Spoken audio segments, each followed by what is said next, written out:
Hello guys! Kumusta na po kayo? Welcome back po ulit sa Lutong Pinoy sa Amerika. And for today's video po, ako po ay magluluto ng seafood soup or yung tinatawag po nilang tom yum soup.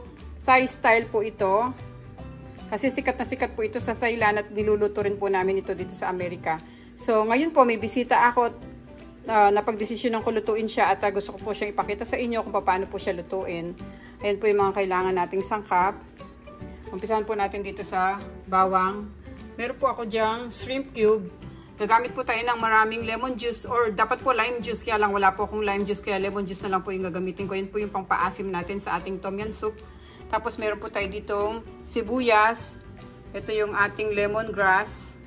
Tapos yung atin pong mga sili na gagamitin. May siling labuyo ako tsaka serrano peppers. Tapos kamatis. At ito po yung galanggal na parang luya lang po siya. Kung wala po kayong mabili niyan, pwede naman po kayong gumamit ng luya. Maglalagay din po tayo ng bay leaves. At yung mga seafoods po na gagamitin natin, ito po yung ating tahong. Binili ko po siya sa store ng ganyan na siya. Wala na po siyang shell. Tapos yung ating hipon. Maglalagay din po ako ng fishball. Pandagdag din po sa ating seafoods. Tapos meron po ako dyang pusit na nalinisan ko na. Maglalagay din po tayo ng cilantro. At ito po yung lime leaves, black ground pepper, yung gata, patis, at saka po yung tubig. Guys, kailangan din pala natin ng mushroom. Ilalagay din natin sa ating sabaw. Gagamit din po pala tayo ng mantika. Igigisa po natin ito kaysa po pakukuluan lang natin. Kasi yung iba po pinapakuluan lang nila kaagad. Ako gigisa ko po siya para mas masarap po yung ating seafood soup or yung ating tom yum soup style. Okay guys, mag-umpisa na po tayo. Nagpapainit na po ako dito ng pot.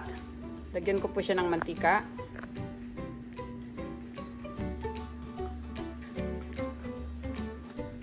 Guys, hindi ko na ilalagay yung mga sukat. Tansyahin nyo na lang, kagaya ng gagawin ko.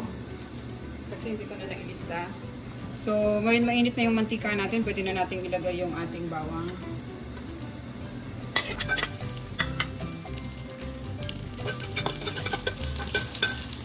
Tapos lagay ko na rin yung sibuyas.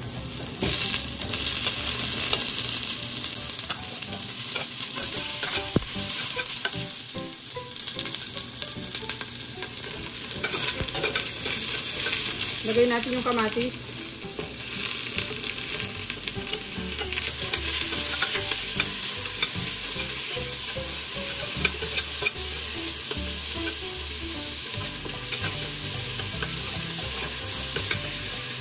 And guys, lagay natin yung galangal. O kahit luya na lang ang gamitin nyo kung wala kayong makitang galangal. Tsaka yung ating lemongrass. Masamayin na natin yan. Lagay na rin natin itong ating shrimp cube para matunaw na kaagad siya. Maglagay na rin tayo ng black ground pepper.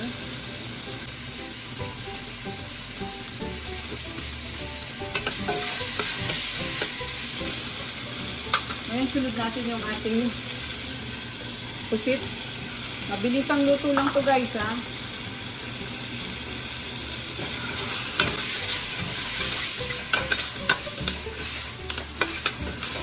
Sunod ko yung tahong.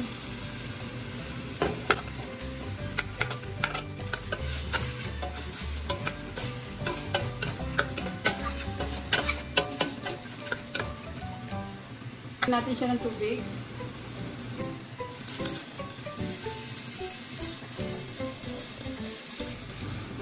Bali 10 cups itong nilagay nating water. Hayaan muna natin itong kumulo bago natin lagay yung iba pang sangkap. Ngayon guys, kumukulo na yung sabaw natin. Tingnan natin.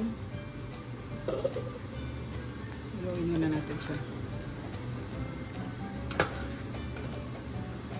Ayan. Pwede na natin ilagay yung ating ibang seafoods. Hindi ko agad sinama kanina to kasi baka madurog yung ating hipon. So, ilagay natin yung fishball. Saka yung shrimp. Tapos lagyan na natin siya ng lemon or yung lemon juice. Timplahan natin ng patis.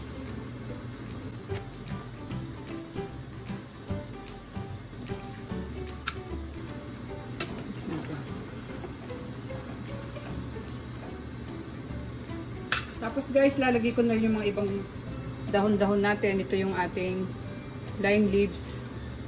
bay leaves, at yung ating cilantro.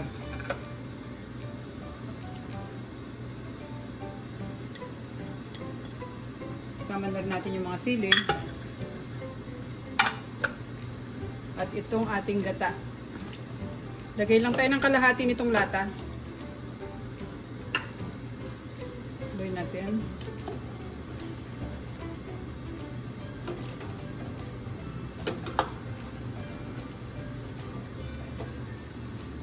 Hintayin natin ito ulit kumulo.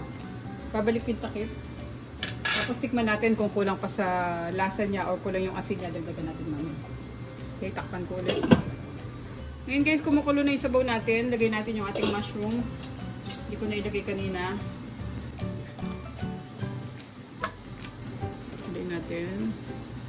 Sarap-sarap nito guys. Subukan nyo to. Pwedeng pang tanggal ng hangover to sa mga nagiinuman. Yan nyo oh.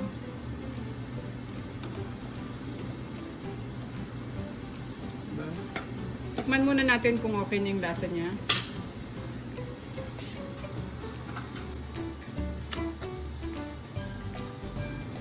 Magdadagdag lang ako ng konting asin at saka konting papaasin pa.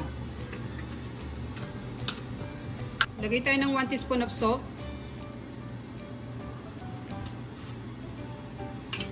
Mix natin. Tapos dagdagan ko lang siya ng konti pang lemon.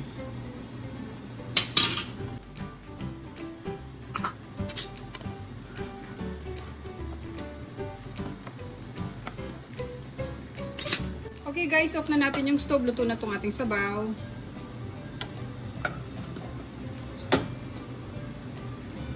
Pwede na tayo magsandok sa ating serving plate.